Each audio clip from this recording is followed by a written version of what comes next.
Hey everybody, it's Kinger here with another Kinger Quick Tip. Hope you're having a good 2020. It's beautiful out today. Get outside and play some ball and spend some time with your family. Doesn't matter if you're indoors and outdoors, as long as you're enjoying each other's company and playing some ball, that's perfect. The Kinger box has been jam-packed with people with questions and things to discuss on this site. I got an email from Ken Haldeman, who is a fantastic basketball player in his own right. And he's like, Kinger, I'm having a real problem with a lot of these teams that are intentionally fouling with 30 seconds left to try and prolong the game.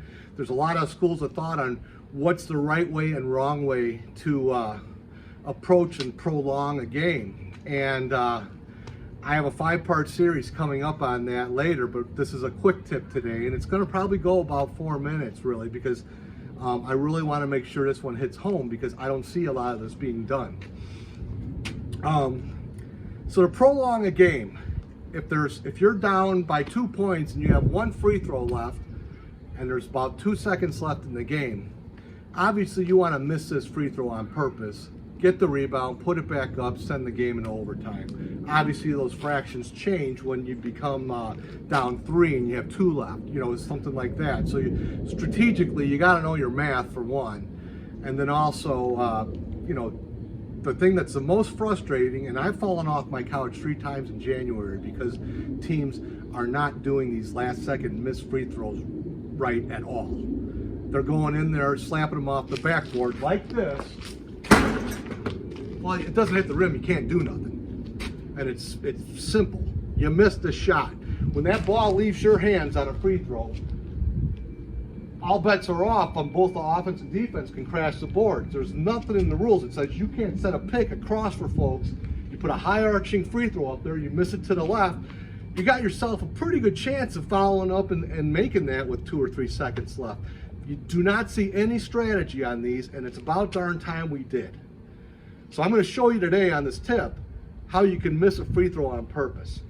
Now, a lot of you might not know this at home.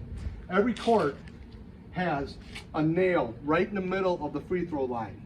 That is to line up this basket and make sure it's centered in the free throw line. Now, so like Gene Hackman in Hoosiers, 10 feet down, 15 feet out. So you have a nail here. I've always lined myself up and shot the free throw like this. As you can see, it goes straight that way.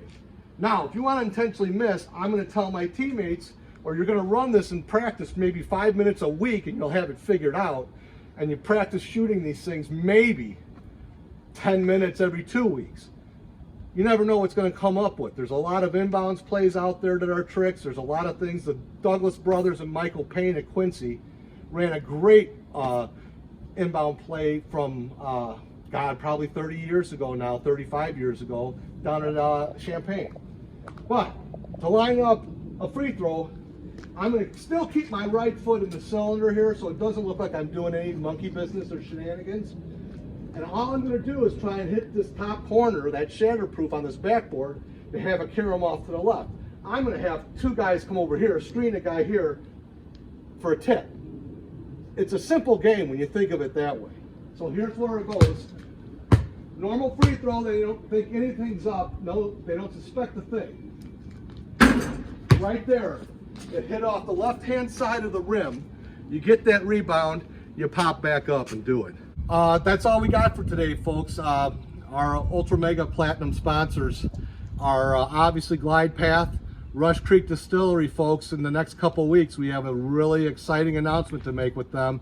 Our new partners, we're thrilled with some of the merch that's going to be coming out.